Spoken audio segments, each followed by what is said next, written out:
Hello and welcome, this is rooflemonger, and in this edition of Let's Learn Mortal Kombat 11, we are going to be talking about how to low profile moves.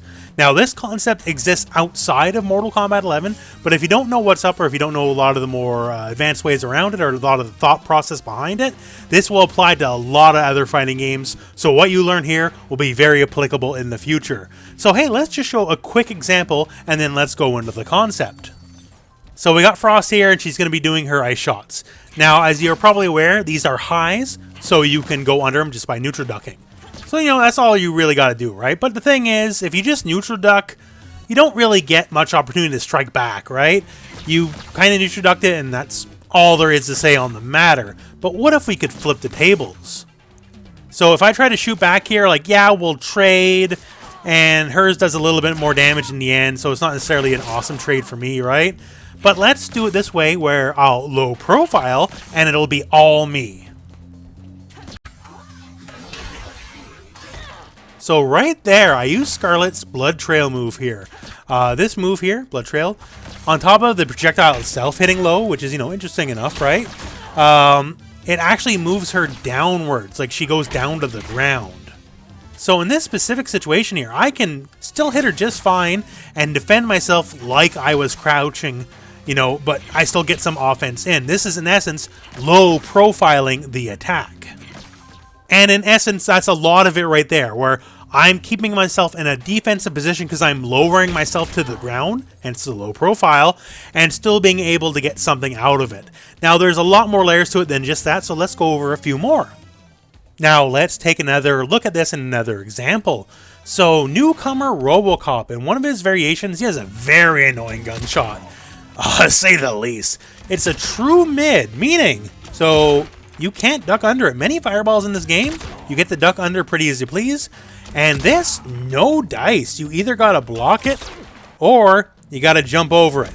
And that's about it. But what if there was another way? So Shang Tsung has a string here, back 3, down 4. This guy right here. And the sweet part of this actually moves him so low to the ground, even a true mid-hitting projectile like RoboCop's will go clear over his head. So here we are, that mid-hitting gunshot, as annoying as it's ever going to be. No ducking under it. But what if I could just sweep under it? And yeah, so I am low profiling a mid gunshot, which, by design, you're not supposed to be able to do. Yet here I am, and I'm doing it just fine. And movement in this manner can be a lot safer than jumping in a way, because you generally will recover a lot faster from this than a full-blown jump. And the enemy, specifically RoboCop in this situation, he will recover quicker too, right? If you jump, he'll, generally speaking, recover just a little bit before you land. Versus this, you recover a little bit before he does, thus completely flipping the tables on the advantage situation.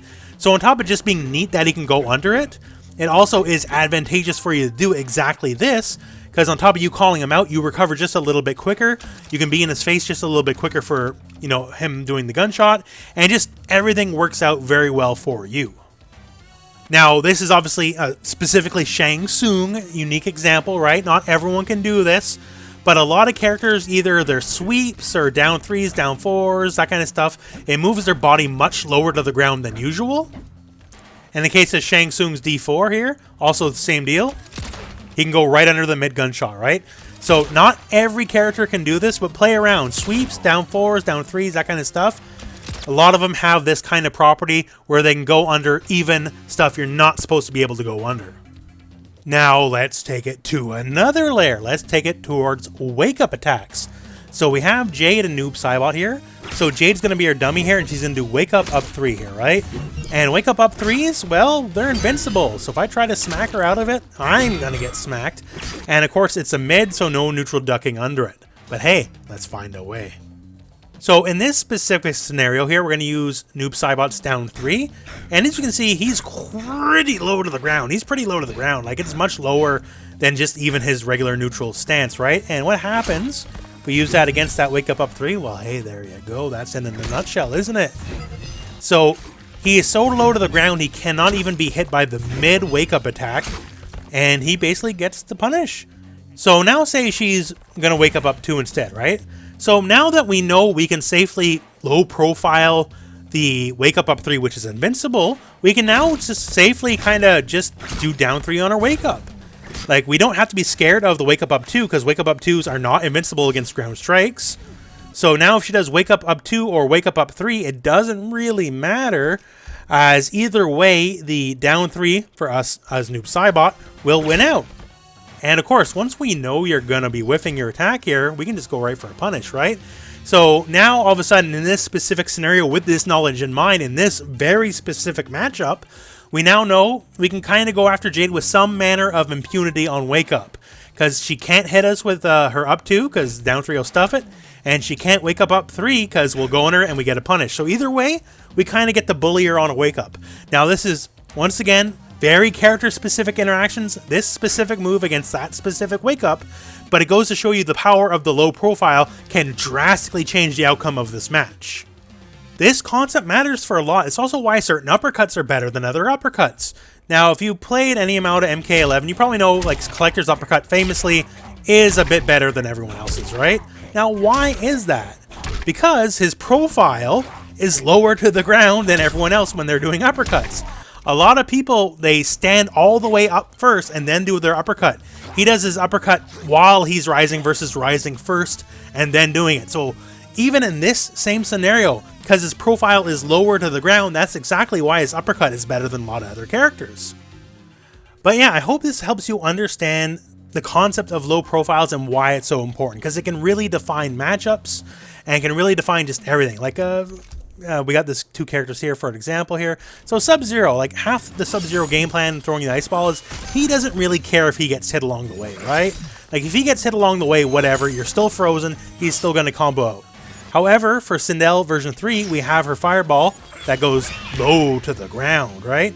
So in this specific scenario, every time he tosses an ice ball, Sindel literally gets to laugh it off because she's so low to the ground when she does her fireball, the ice ball can never connect, and at a lot of distances, it becomes a guaranteed punish for Sindel. All she has to do is sit and react, and that's it.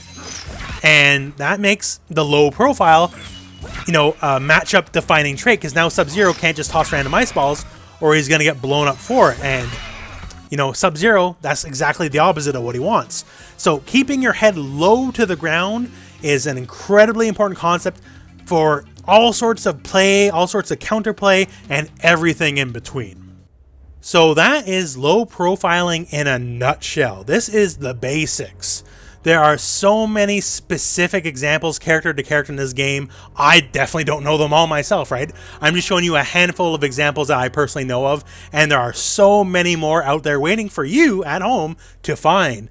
So if you see certain moves that are a bit lower to the ground than, you know, you might normally expect, play around with it, right? Certain moves, like say the Jade Wake Up 3, even though it's quote-unquote a mid, it does have an animation that hits a little bit higher up, which lets you low profile it. So play around with different moves here, see what works with what, see what doesn't work with what, and yeah, you might find a whole new matchup defining aspect that you never knew before. So play around with it, that's my suggestion.